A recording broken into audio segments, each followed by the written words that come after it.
Welcome to Kinship Cafe. I am your host, Jim Jones, and today I am joined with The Shift, which is Josh and Shawnie. Hey. Hey, guys. Thanks so much for coming out tonight. Thanks for having us. And today we're going to be looking at, where are we going in life? How do we know where we're going, and how should we go about getting there? But before we do that, would you guys like to kick us off with some music? Yeah, I think we can do that. Right on.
You are all a part of me, yeah.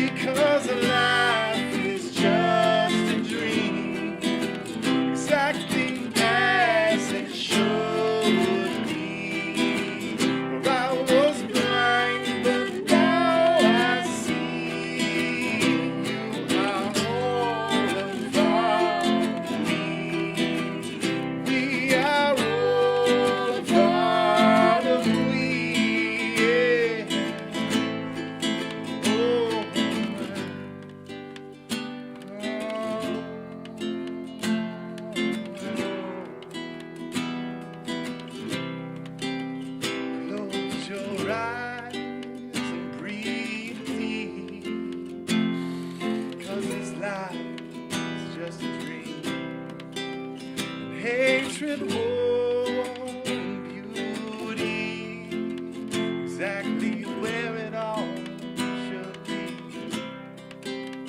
So wake up, you will see. Brothers right, left, me. Sisters strong as she can be. We are all family. You are all a part of me. We are all a part of me. We are all a part of me. We are all a part of me. We are all a part of one big dysfunctional planet, the same family tree. We are all a part of one big dysfunctional planet, the same family. All a part of me. We are all a part of me. We are all a part of me. We are all a part of me.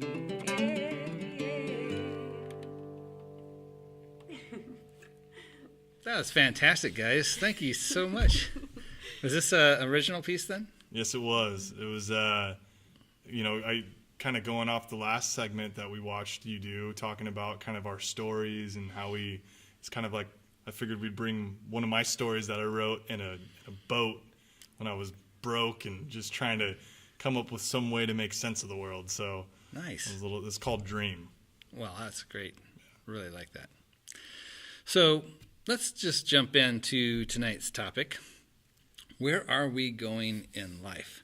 And this is something I think a lot of people at some point kind of wrestle with. What should I be doing? What is life about? Where should I be going?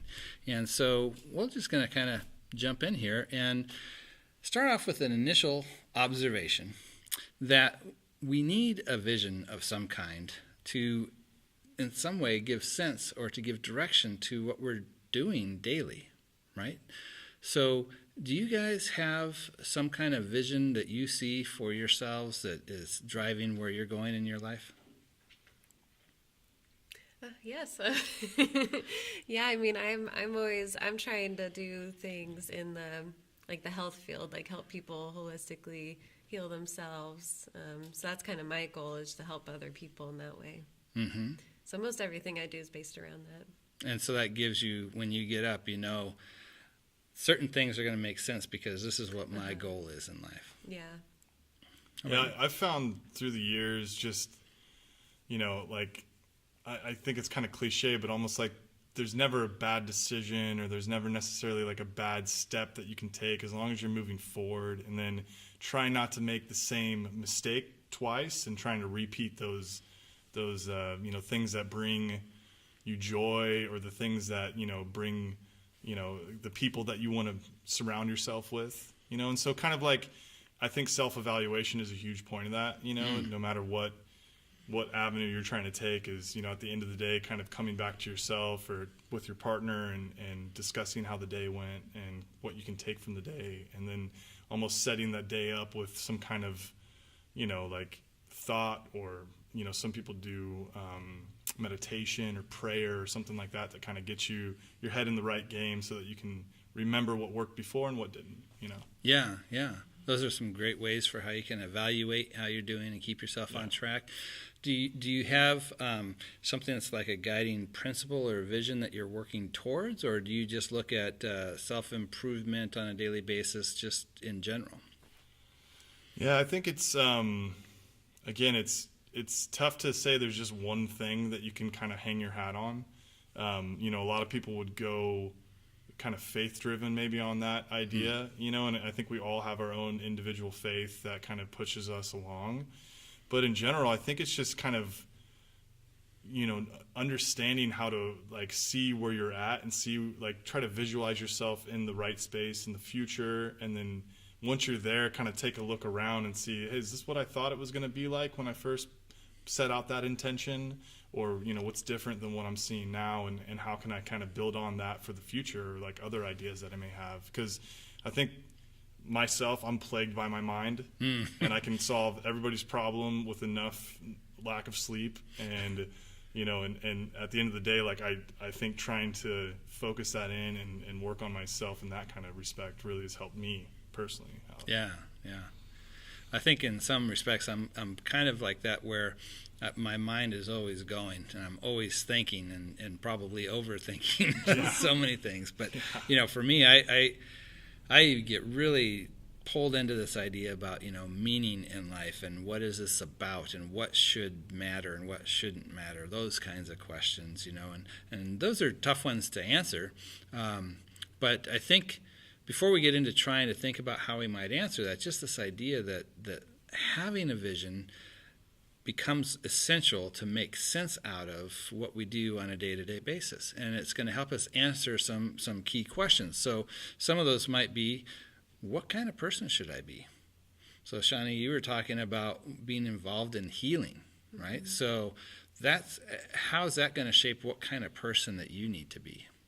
Oh, it definitely does. I mean, before I got into the health field area, I didn't really have a direction, so I was kind of all over the place.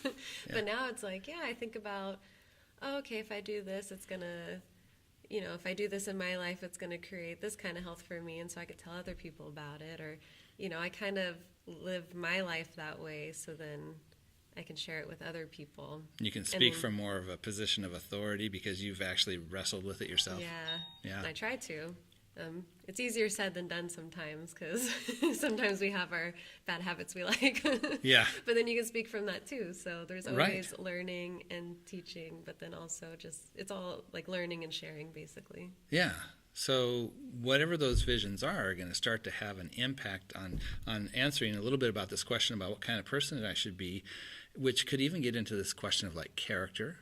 So again, thinking about health, if you're going to be interacting with people in an area that's pretty intimate for most people when we're talking about health, being someone who's a person of integrity, somebody they can trust, those will be important things that you're going to need to want to develop because of that vision, right? Physically, you also kind of talked about being in that kind of health to kind of speak to that truth of what you're trying to share. Now, Josh, you said yours kind of moves around a bit. So how does that, do you think that's intentional? Are you not wanting to nail it down to a specific thing? Yeah, I don't know if it is intentional. I don't, at the end of the day, I think, if someone was in astrology, they'd say, hey, you're Sagittarius, so that's just who you are, and or maybe myself, that's just what I've led myself to believe, or that's just a part of my story, my upbringing, or whatever. But at the end of the day, like what I try to focus on is not necessarily myself, my thoughts, what I think should happen. And this is just from years of trial and error, because every single time that I've ever thought about a concept or try to implement something in my life, once I get to that final point, it's never like what I pictured. It's never like what I set out. There's always some kind of weird twisted angle to it, almost like a dream in a way. Yeah. And that's kind of given me that perspective to be like, if I think about something, if I put that intention out, if I meditate on it, if I pray on it, if I really want something to happen, to be ready for whatever that brings with it. And at the end of the day, it's not for my personal gain, because I think, like, what kind of person should I be? That my answer to that is I want to be the kind of person that, like what Shawnie was saying, is helping others and like seeing it kind of reflect in other people, so that it's not just myself that's like, oh, I feel great or I feel good or however that works, but like here are like a dozen people that have listened to what I had to say, or I've tried something that I've tried and it's worked for them, and then it's like it's so much more fulfilling, and it's even more of like an affirmation in a way. Yeah. Well, so then maybe you do have kind of this overall guiding principle of wanting to be of help to people. Yeah. And because of that, very similar with Shawnie, you're idea about character and maybe even that physicalness is like, how can I be ready for whatever comes up, right? So it's kind of being flexible is really important for how you're looking at things. Yeah. Like a river always flowing, just finding the nooks and cracks. There you go. Yeah.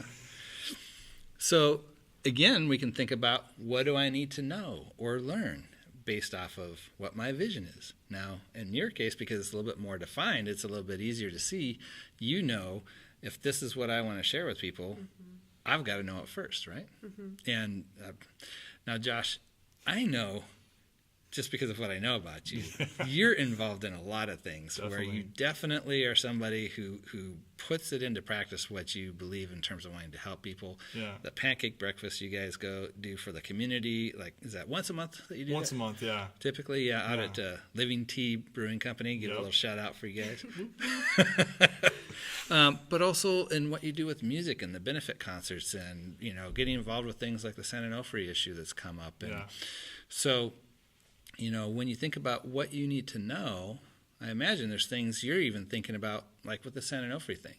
Sure. I mean, in general, it's what I had to learn at a young age, and I think all of us kind of have to learn is, it's not necessarily like who you are or what you want to create or whatever. It's the people that you surround yourself with that kind of impact yourself to then like co-create in a way these kind of, patterns of health or patterns of positivity or even destruction. I mean, like as a kid, we were more destructive than we were, positive. We've all kind of had our, different ways that we've gone. But,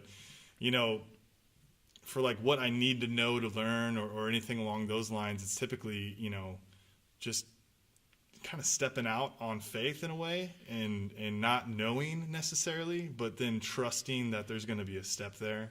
And then if the step's not there, knowing not to go that avenue. And if the step ends up being there, it's like, who was there with me that was, there to make that step happen, or, like creating that almost community out of just practice. You know?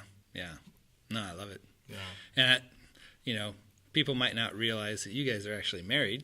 And I think we can still call you newlyweds, right? Technically. So congratulations on that. Thank you. But, wow, you can really see that your guys' vision is something that really works well together. That you guys are really on the same page, so that's great. Yeah, and on like even not always on the same page. Maybe I'm on this side of the page, she's on the other side of the page, but it's that balancing act, Yeah. Because it's not like the people that create success or the people that make you feel better or however it works out are not always the people you get along with. Sometimes you need those people that are kind of throwing out the opposite of your perspective just for you to have something to throw. I mean, if everybody agreed with us all the time, life would just be boring. I think. Well, I can tell you in my case, I try lots of different things, and I get excited about ideas and projects, and I want to run with them. And if it wasn't for my wife, who constantly asks the hard questions that I don't want to hear, it definitely helps to keep me in line. And without that, who knows where I would be right now. So, Michelle, thank you. and to speak on that too is like that was one of the, not to get too much into our relationship here, but that was one of the things that really made me understand that what love is and how much I love this woman here, because I'm the kind of guy that will drive myself into the ground doing way too much stuff, throwing way too much on myself, doing a freaking Music for the Revolution concert by myself kind of stuff, to where, she was the first person that like, I mean, obviously people along the line would be like, oh, you can't do that. Like, what are you, crazy? But it was more like a joking thing, or it was a business thing. It wasn't like a interpersonal connection. Yeah. And she was like the one to be like, dude, step away from the edge, man. I was like, take care of yourself. You can't take care of everyone else all the time. So and once I started, and again, once I started practicing that, and I started to like, we started to take weekends together or take time off or not commit to everything. And like, it was like, oh my gosh, this is amazing. Like there's like, I was surrounded by, amazing flowers and fruits. And I just felt like it was, I was doing less, but I was getting so much more out of life. Yeah. So it was like, man, I got to listen to this one occasionally. Yeah, it's definitely balance, right? Totally. Trying to figure out what that balance looks like. Sure. And continue with this then, and this is kind of what we've been talking about. What should I be doing? So having this vision, it's helping us to have some direction on what we should be doing on a daily basis. It's focusing on, what kind of person I should be, what kind of character should I be developing, or how do I need to be physically.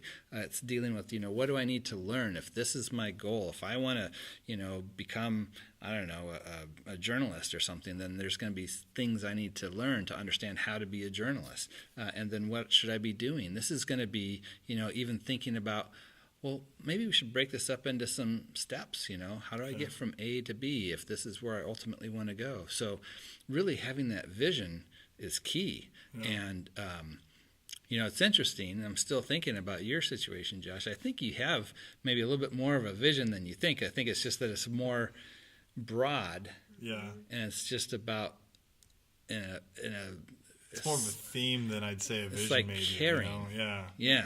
Yeah. Bringing people together for good things, usually.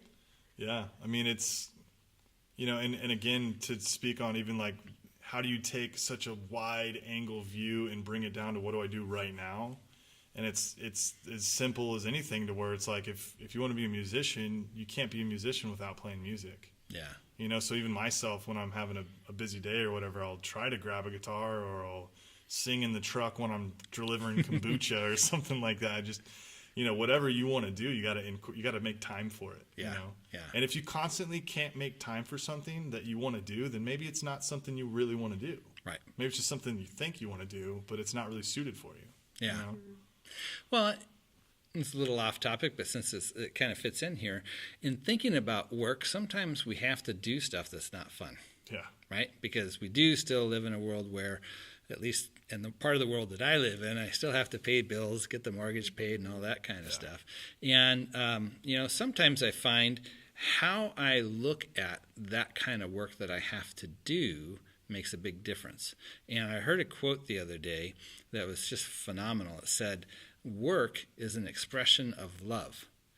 And I thought about that for a bit, and I'm like, yeah, even when I'm doing the things that it's like, this is kind of a grind, or this isn't something that I really enjoy, I'm doing it because, who this is going to help benefit.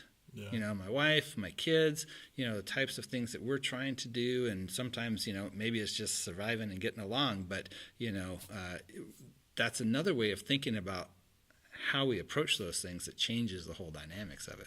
Sure. But that kind of brings in that goal again, right? Like that purpose of why are we here? What are we doing? Yeah. So, and one of the things that's kind of an interesting term, like we talk a lot about habits, but I was listening to, who was it? I think it was actually Tony Robbins. Oh, nice. Came across something on YouTube, and he was talking about rituals in the same way that we'd normally use habits. I'm like, I like that. I think that's a great way to think about it. And so that's one of the ways we can also look at how we're crafting our day based off of, that vision, is what types of rituals are we doing that help to bring about the kind of person that I want to be and the things that I want to know and that kind of thing. Definitely. So, yeah. All right. So if we've got a vision, we can start to see these different things that it's going to impact and give us this direction in life. The next big question is, well, how do we get there? So, or excuse me, not how do we get there, but how do we get that vision? And you kind of brought this up already, Josh, this idea that sometimes it's religion for people, that this is, for a lot of people, the thing that gives them that big picture, that reason for being, that meaning in life. And these aren't necessarily exclusive to each other. These can be sometimes combinations of things, but another way that we can kind of derive that vision is sometimes through reflection. So one of the things that I came across in a book recently that I liked was, he was saying he was reflecting more on the difference between resume virtues and eulogy virtues. Now, what do you think he means by resume virtues? Like how you look on paper, maybe. Well, like what kinds of things are good in the business world? Yeah, like that's what I mean, like how you look. So it's going to when be you're selling yourself, like on paper. Well, it's going to be things like, are you competitive? Are you, able to, all the things that you might need as character traits to succeed in the business world. Mm-hmm. He says, versus eulogy virtues, which are going to be the things that people talk about at your funeral, right? Yeah. They're not going to talk about, how driven you were at work necessarily, but they might hopefully talk about like, well, he was very compassionate, or he loved his family, or Totally. he cared about, feeding the neighborhood or Yeah. whatever. And I thought that was a great way to start to think about, if we're trying to figure out what a vision is, if we need to have something or maybe refine our vision, is reflecting on, what do I want people to say at my funeral, Maybe that should be the types of things that I'm thinking of. If this is where I want to, in a sense, end up, how do I get there so that somebody might feel like actually saying that at my funeral? Those are some interesting ways to kind of reflect on that. And I thought that was an interesting way to pair the two, resume virtues versus eulogy virtues. Yeah. And I think as a culture, too, like we're very scared of death. So we don't talk about it as much. But it's a great way to bring it up. It's like, how do you want to be remembered, and at the end of the day, it's like sometimes you got to prepare yourself for that, because we're all doomed to end eventually, and we never know when that day is going to come. Yeah. It's a mystery to us all, but that's interesting though, to kind of see the difference between like trying to get a job because I made X amount of sales and blah, blah, blah, blah, versus who you actually were as a person in those sales interactions and how you impacted people. Yeah. Yeah. Yeah. And it also, I think, gets us to think a little bit, and maybe this is starting to happen a bit more at kind of a cultural level, of what are we doing business-wise that we are valuing things that we wouldn't be the types of things that we'd want to have remembered at our funeral, right? Like, I think a bit of our work ethos is changing, where we're starting to be a little bit more cognizant of that. We spend a lot of time at our jobs. These should be places where people can look forward to going to work or feel good about what they're doing, not just be this grind or feel like they're just a cog in the wheel. Yeah. I know there's a long ways to go with it, but I think I hear sometimes dialogue in the business world where it seems like they're starting to think along those lines a bit. That's encouraging. I think it's top down too a little bit, where, what are the people above you doing? Like, how are they going to be remembered? If you walk into an office and you don't respect your boss, or he's a bad person, or like you have these negative like things to think about them, that aren't resume virtues, they're more eulogy virtues, then, is that something you want to walk into every day? Is that what you want your ritual to be? Because going to work every day is a ritual too. Absolutely. And that's where you're spending most of your time. Yeah. And going to lunch, and the people that you go to lunch with, and what does that lunch consist of, and how does that, how do you consume it? Are you eating really fast in a car, just trying to get from appointment to appointment like me? Yeah. Or are you actually able to sit down and converse and talk about, relieve some stress and like have an actual meal? Yeah. So maybe Shawnie's going to have to teach you about mindful eating. Yeah, well, that's the new song we're coming out with, Small Business Blues, where you can't hire all the help that you need, so you just have to do everything yourself. I know that all too well. So this is just something that I think about frequently, is, this kind of like the Boy Scouts thing, leave this place better than I found it, is one of the things, like, in that reflection, when I'm thinking about life and what does it mean and how I might come up with that vision, this is one of the things that kind of comes to mind a bit. A quick segue on that. Yeah. We live a block from the beach. Luckily we have a little apartment right by the pier of Oceanside, and it drives me insane when we go and walk on the beach, the amount of trash that is on that beach. And it's kind of like that mindset of like, you go into a national park anywhere and there's $1,000 fine signs everywhere. You litter, you're going to get fined $1,000, and apparently that works. But then you walk into like a public place or a city-owned beach or something like that, and it's just like mayhem, Yeah. People just totally leaving that whole principle away, Well, I know this last St. Patrick's Day, somebody was showing me a picture.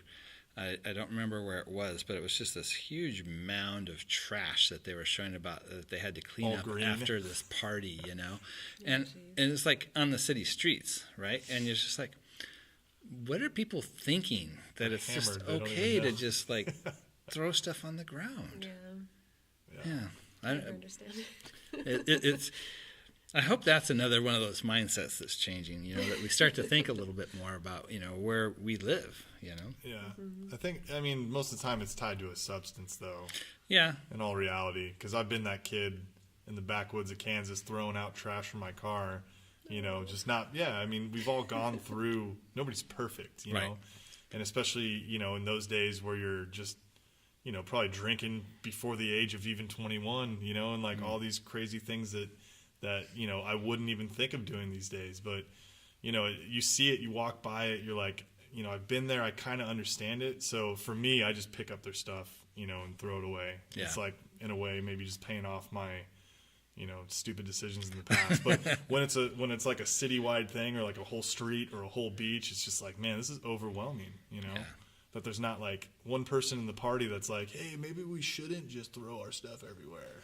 Yeah. I don't know. Yeah. Well, hopefully we can help model that change, and maybe it will take hold. Hopefully. I think significance, this feeling of being fulfilled, the idea of no regrets, or maybe some other areas that I often will reflect on as well. With significance, feeling like something about my life actually mattered, which I think is a lot of what you guys are saying is important for you too, with the health and the caring in different ways. Fulfilled, kind of, it's almost not the kind of thing you specifically pursue, but it's kind of a consequence of striving after things that you think are important, right? If you're working towards things that are significant, you feel fulfilled because of what you're trying to do, right? And I think that's almost a better word than like happiness, where a lot of people talk about wanting to be happy, but it's such a fleeting kind of emotion that people experience under that kind of circumstance. But being fulfilled is more of an enduring experience based off of doing something that you find significant. Yeah. And then, of course, with the no regrets, we're not going to be able to not have ever done something that's going to cause us to have regrets, kind of like you were saying when you were young. Sir. I was young too. Yeah.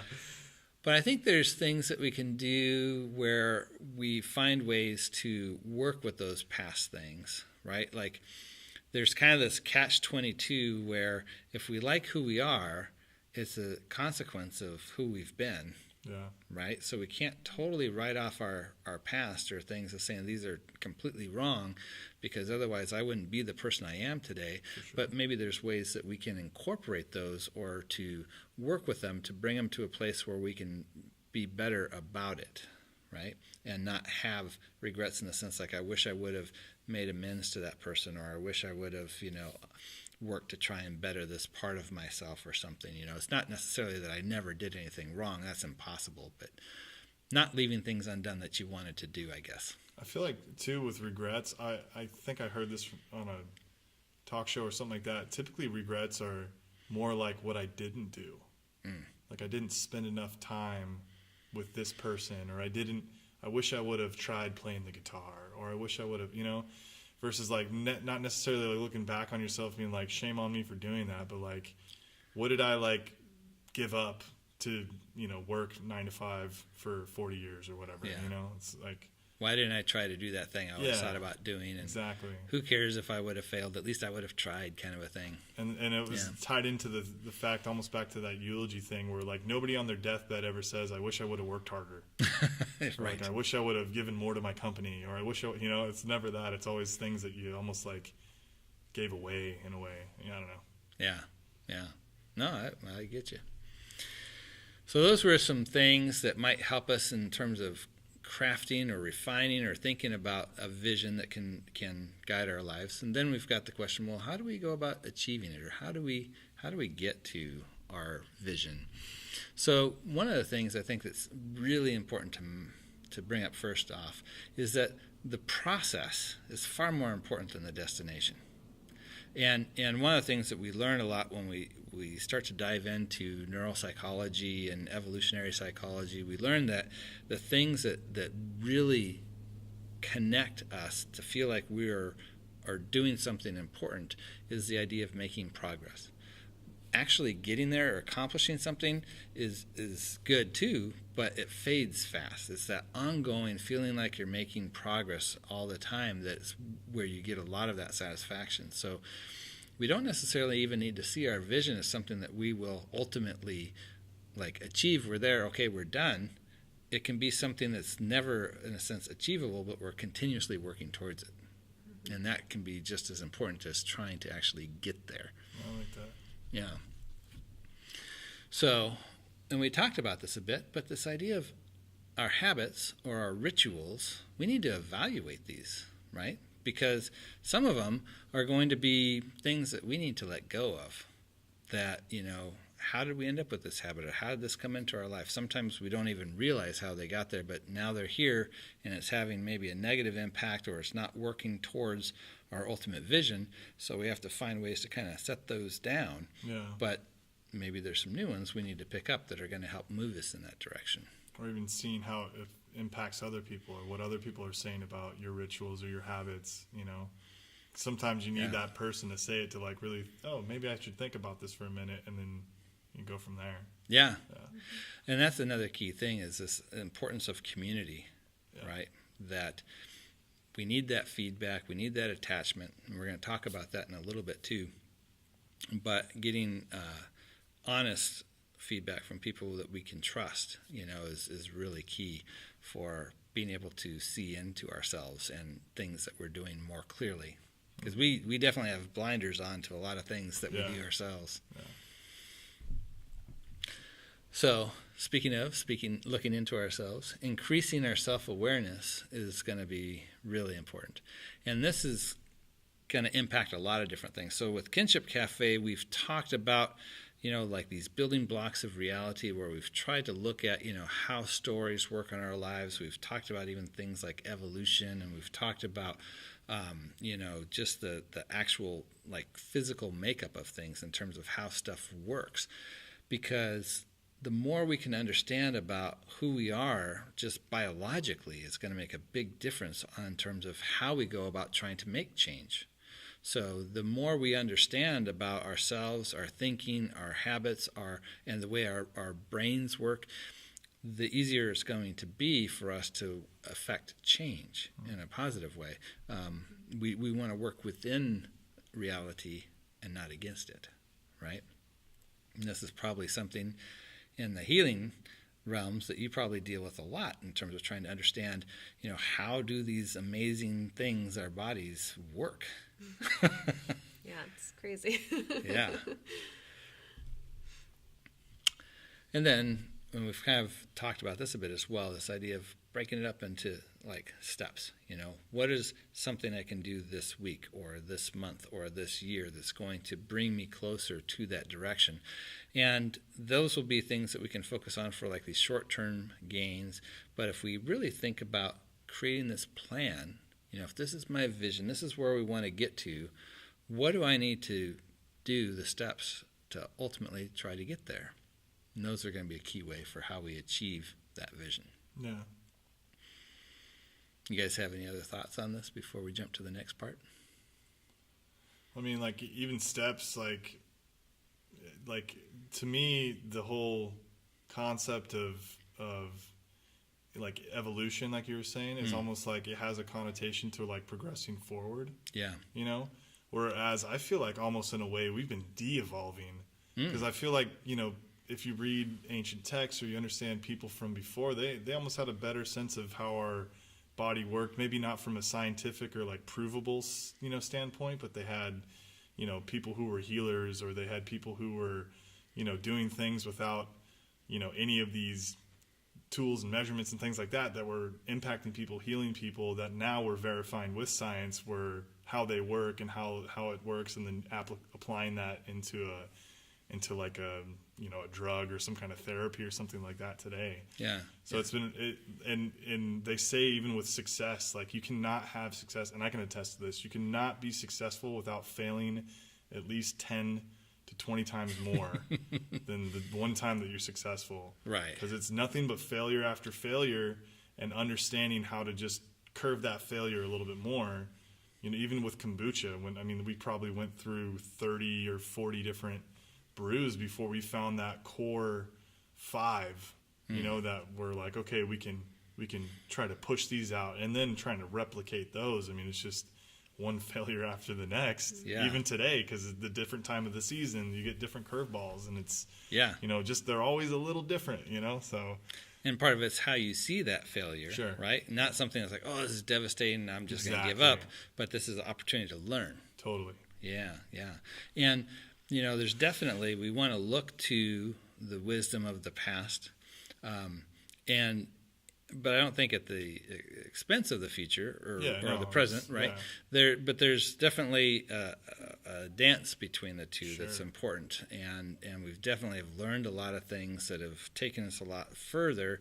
But that doesn't mean that they didn't know anything before either. Sure. Like you look at all the old, even like the herbal cancer cures that they were, even in the United States of America back in the 30s or 40s, where they're using certain herbs that, that were working for people, right? And now science, shows why they were working. They had this polyphenol in it, or it had this certain antioxidant, or it had this. They're breaking it down to the molecular structure, and they're like, this is why that worked in the past, so let's try to figure out how we can put that into a pill now, or something like that. Yeah. It's interesting to see the past almost sometimes get confirmed with today's science in a way, or today's angle of looking at things.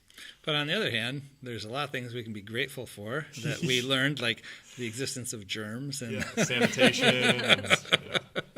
Yeah, so it's definitely fun going back and forth with what people knew at different times and different places. And I know that sometimes there's a book that I read not too long ago called "The Better Angels of Our Nature" by Steven Pinker, and he covers a number of things through kind of history, because he likes to talk about how our frame of view is so narrow in a sense because it's based on our life, that we can't see clearly what it was like 100 years ago, let's say, or 200 years ago versus today, right? So like in our own lifetime, we can feel like, oh, everything's going to hell, this thing's falling apart, everything's horrible. But then when you look at it on this bigger time scale, you realize, oh my goodness, every single aspect of life we could think of that we would measure in terms of well-being, whether we're talking about poverty, war, violence, economic well-being, all these things have just so dramatically improved that within our little frame, where we're here at the receiving end of all this, little hiccups in the road or little things that seem like big disasters seem huge, but in the big picture, it's like, wow, so stepping back and seeing that progression and where we came from, and definitely there's things we learn and hold on to from the past, but we don't want to miss the fact that there's great strides we've made too. So it's really this kind of both and, Yeah, totally. Yeah. Moving together in concert. Yeah. I've always said to people too, it's like you get, there's huge polarization nation that we live in, and this and that, I'm on this side, that side, and you have like how old the world is, 6,000 years or it's 5 billion years old.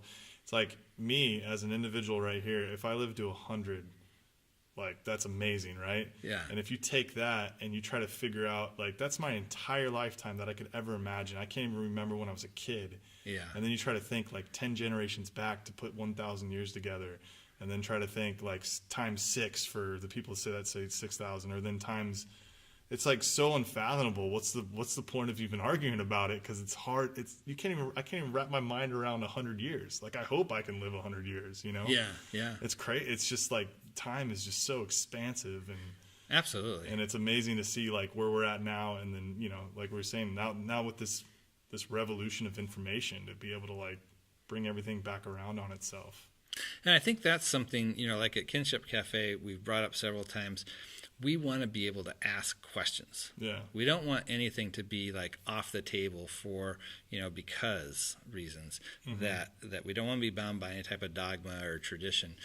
We want to be respectful of all those things, but we don't want to be forbidden from asking questions or looking at things. True community right there. Right? And because, in my book, anything that's true doesn't have anything to fear from honest, open investigation. For sure. Right? So that's kind of my general principle and how we look at things. And so when we're thinking about some of this here too, and kind of more generally with Kinship Cafe, one of the questions I like to come back to is, how can science help? Now, science isn't everything, but this is something that I think in this particular context, there's a number of things that we can see. And so based off of our past episodes, we've talked about different things that kind of have come about either through, cultural types of evolution or actual biological evolution. And one of the things that's fascinating to see is how things come about, like these new emergent properties. And by that we mean something that's genuinely new, that's not really derived from the basic components that make it up. Simple answer. We could take two gases, oxygen and helium. Am I getting this right now? What makes up water? Is oxygen and hydrogen. Hydrogen. There we go. I'm like, all of a sudden that didn't sound right. Like helium. We're right? about to get lifted. Right. Two gases, right? You put them together, and now all of a sudden we've got this new property of wetness. Completely unpredictable from the component parts, not present in the component parts, but it's something that's genuinely new that happens as an emergent property when these things come together. Well, there's a lot of things we can look at that are kind of along these lines, and within biological life, there's a lot of things that we'll see that are genuinely new, that emerge, that are not a part of what happened previously, right? And this is where we can look at some things that are unique to specifically humans and where we're at with some things in terms of thinking about well-being and future health and vision, that kind of stuff. So one of the things that we know from looking into this from like evolutionary psychology and neuropsychology kind of perspective is the need for attachment. Now, you may be familiar hearing about this more like with infants. They talk about if they've become properly attached to their caregivers, but this actually is something that goes all the way through life. And part of what makes us social, part of what made us be able to experience social pain essentially the same way as we experience physical pain is because in order to accommodate things like our larger brains and all that kind of stuff, kids have to be born essentially premature because their brains are only a quarter of the size that they're going to end up being, right? So we're born unable to care for ourselves. So we had to have a mechanism for children and mothers specifically to bond, but then for that to continue, that there had to be this biological cue for how that relationship happens. And this is only with mammalian species. This doesn't happen in other species. And so this need to properly attach both to our initial caregivers but then ongoing is so important to our health and well-being. They will say now that if you have a poor social network, that's equivalent to smoking 2 packs of cigarettes a day. Wow. Right? I know like when they would talk about in the office situation, like ergonomics, they'll say that sitting is the new smoking. Well, evidently, the idea of not having good social connections and a good social network is the same as the new smoking too, evidently. Yeah, because you're not going to get out, right? Yeah. Well, and just the way you can survive different crises that come up, definitely. And how you deal with psychologically stress and having that connection and that emotional bonding and feeling like you can share with things with other people. I mean, our connection socially, like I mentioned earlier, the same mechanisms in the brain that deal with physical pain are the same ones that get actuated when you experience social pain. And they can even be treated somewhat the same way. They've done tests where they've loaded people up with Tylenol over a period of time and been able to measure how they dealt with emotional distress differently with a painkiller, not a psychological, it's like a psychedelic. It's not impacting the brain at all. It's strictly the pain receptors that it's dealing with. And it changes it, right? We need relationships in the same way, not to the same degree, but in the same way that we need to eat and to drink, and it's biologically a part of us. It's kind of interesting in thinking about some other wisdom traditions about how to have a full life. There's a lot of where they'll try to avoid suffering, and part of how they'll do that is to not have attachments. Oh yeah. Right? And yes, that'll avoid the social pain of loss if you don't ever get connected, but there's a whole nother kind of loss that you have, right? Like life would be very different without those ups and downs and those engagements with other people. I wonder too if it's almost like, almost written into our DNA, because the human species, starting out more of a tribal species that's, you're always around some sort of community, like a physical community. And now in the last 100, 200 years, we're in these boxes with our TVs, and we're kind of disconnected. You know what I mean? Like, there's probably still some community and some attachment that you can make with a screen or things like that, but people aren't physically as connected as much. Right. I don't know. Well, and I think we're discovering that there's different ways that we experience attachment, and that it's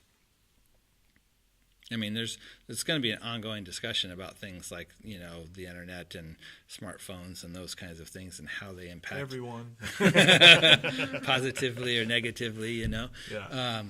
But it's an ongoing discussion. Yeah. That's a good one, though. The other one, and this might be a word that you're not familiar with, affectance. Any idea what you think that means? How effective it is? I don't know. Affects you? Or, yeah. Well, very close, right? It's our ability to accomplish things, right? So it's having an effect. Like a success rate.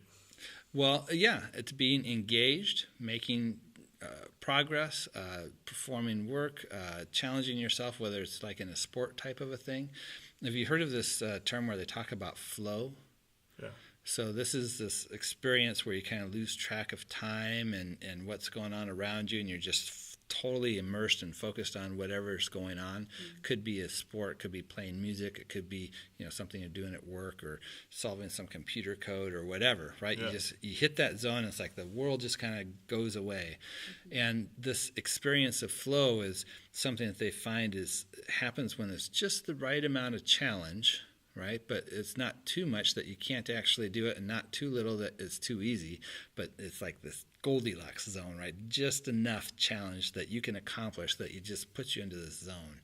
And so affectance has a lot to do with this idea of, when we're thinking about well-being, how we engage in activities that help bring about this idea of flow, this experience of flow is going to be really key to who we are and how we think about life and in terms of its necessities beyond things like just food and water.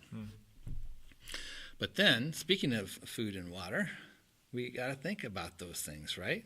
And our environments. And I know you guys are big on the scene about, thinking about organic and about the different kinds of pollutants that are out there, and how can we have cleaner way of looking at how we're living. And if it wasn't for science showing that these things are impacting cellular structures and individuals, and like the scientific method to see someone eating a certain way for an extended period of time versus the other, that's huge in that, Yeah. to be able to look at it and make your own decisions on that kind of thing, Sure. Yeah. And also seeing how everything is connected. Yeah. Right? That the things that we do have an impact over there, that there is no isolated areas. The whole world is connected in so many different ways that everything we do matters, and it matters to everybody. Yeah. We're not in it alone. Yeah. And then transcendence. Now, you might think, what is transcendence doing in the science category? Isn't this like more of a religious thing, or what's going on here? Well, certainly it falls in that religious category as well for many people, but we understand a little bit more about what's happening from a scientific perspective when people are experiencing this sense of transcendence. And this will be something we can maybe get into some more in later episodes, but it has a lot to do with this idea of getting lost in something that's greater than yourself. And obviously with religion, a lot of times when this comes into place, this sense or experience of the divine, but it can also happen in greater sense of being involved in other things, like who we are as a people. When we talk about our social nature as a species, we're actually considered ultra-social compared to other types of species that are out there. In fact, there's one author that would talk about how it's almost kind of like this hive process that can kind of kick in for humans. And if you think about like bees or even sometimes ants and how they function as a collective, can be one of the things that helps bring us to that sense of transcendence when we feel like we are a part of this big outworking. Like we may have this small part of it that we're doing, but it has a part to play in this bigger picture. And that experience of just getting involved in that and lost in that is part of how that experience of transcendence happens, whether you're talking about it from a position of divinity or otherwise. It's something that's really baked into who we are, and especially our sense of well-being, that is a part of what we might want to think about if we're trying to understand vision and purpose and what we want to do with our lives and that kind of thing, or help others. The whole idea of community, right? Yeah. Even in the shorter version of community, like commune, where you have a group of people that are giving themselves over to a higher, either sometimes a person, but like in the cult kind of side of those things, like right. Wild country kind of thing, or like the Rajneeshi almost in a way. But the community where like you're looking at how's your city doing, or how's your neighborhood doing, or like you're one small little thing of it. But if people can't even walk to school without getting jumped or mugged or whatever, like we all play a role in that in a way. I mean, obviously the person doing the deed that is hurting other people is the problem, but in that little community, there's a lot you can do. Well, and when you're involved with social justice or community improvement or other types of organizations that are working to bring about change, positive change, and you're successful with those things, there's definitely this feeling of elation, right? Mm-hmm. There's definitely this transcendence that you can experience, from being a part of trying to make things better for other people, not just yourselves. And that's probably another key thing that we're learning, is that this idea of altruism is not a learned behavior. It's part of who we are. We, in the same way that we experience physical pain, in the same way that we experience social pain, or vice versa, the same thing goes with physical pleasure and feeling good about helping somebody else. Right? That there's an actual biological basis for why we feel good helping somebody. And so that's all part of that. Well, I just wanted to kind of bring this to a close with looking at what our vision, speaking of visions, are for Kinship Cafe.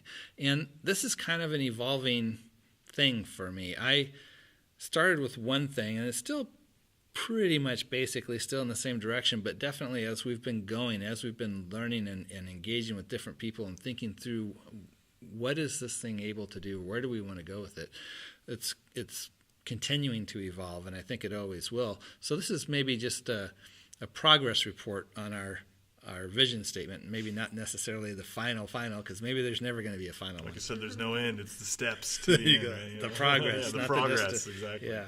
So here's where we're at. By empowering people with knowledge about reality and teaching them how to develop well-being and purpose, we make our world more beautiful, peaceful, and compassionate. And that's really what, at least for me, the vision of what we're trying to do with something like Kinship Cafe is. Yeah, I like it. Yeah, and even in the realm of like, it's as much, willingness and everything that you can give to a vision or anything that you can give to help it, even just like watching it, participating in it. There's all these small little elements that go into it, It's like your favorite band, there's like 30 people behind the 5 people on stage. Right. And people don't see that. They don't understand that there's just this huge family. And that, I think that's a great thing that everybody can kind of understand as far as that transcendence, almost in a way, is like the feelings that the elation from just going to their favorite rock concert. Yeah. And they're looking at 5 people there, but there's a community of the direct people that make that happen, and then there's the community of people that couldn't even make it to the show that are excited about even it. Even just everybody there together. Everybody there, yeah. Right? Participating in the same thing. I mean, there's a lot that happens just from doing stuff with other people together that works towards that too. Totally. Yeah. And actually going through this, this whatever you want to, the Kinship Cafe, the Kinship Yeah. conversation.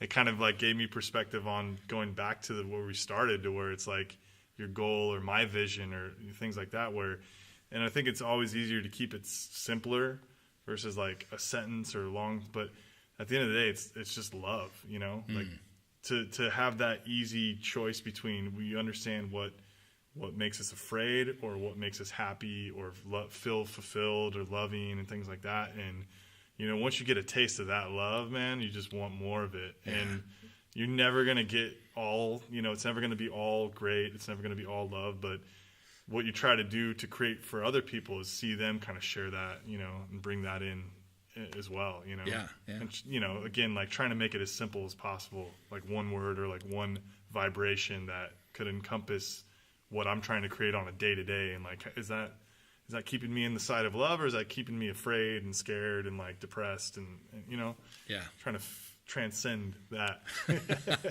Nice. Yeah. Yeah. Well, and this is our thing. And, going forward, we're going to tackle some of these things that we were looking at in those steps. How do we do that self-awareness? What are different things that we can look at, and how can we use science and other tools to gain greater insights into that in terms of, clarifying our visions, but also how do we make changes in ourselves? How do we do personal transformation? How do we move out of those difficult rituals that we're kind of caught in and find more positive ones? And, through that, again, my belief is that the more people know how to do that and participate in seeking those visions and working towards well-being, our world changes in positive ways. Definitely. Well, thank you guys so much for joining me today. Thank you. Before we close, though, can I get you guys to do another song? Yeah, of course. Yeah. Right on.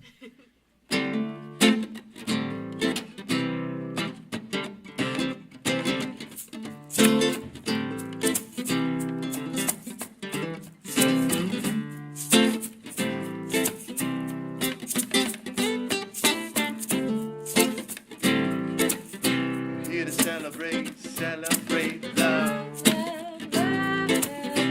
Here to celebrate love. Here to celebrate love. Behold the blessed love. Behold the blessed love. Love is, it's holding you tight. And discovering things that you may not like all that much, It's holding on to the truth, and I believe in no so runs proof now. That's why we're here. We're here to celebrate love.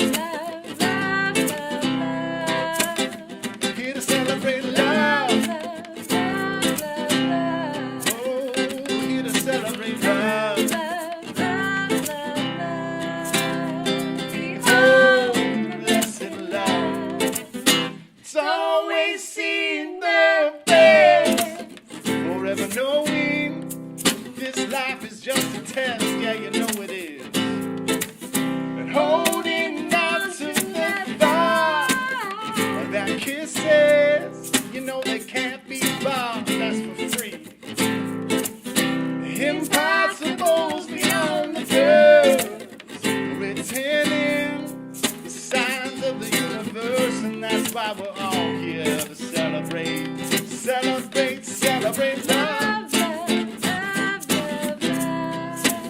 We're here to celebrate love. Oh, here to celebrate love. Behold the blessed love. Oh, behold the blessed love. It's on the altar, and it's sent from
thank you again so much. was fun. And was this again another original? Yeah, And it was. What is this called? It's what do we call it? I mean, honestly, it's called Celebrate Love. Okay. You know, Yeah. it's kind of we a changed jam it that a we little. do together. That was a spin-off of a song that we recorded initially as Barnwell Shift. Ah. It was called Victory. But you know, again, trying to get victory or that feeling of like accomplishment or something like that. You know, if love is the path, you're going to be happy. You know, and there's going to be some hiccups here and there, but that's the end goal, right? And how well that tied into you saying, trying to come up with that one word vision, love, am I in love or I'm in fear? And here you do this song that fits in so nicely with that. Little bow tie. Yeah. Boom. Again, thank you guys so much, and look forward to having you back sometime, I hope. Yeah. And to everybody else, I hope we'll see you next week, and have a good night. Be well.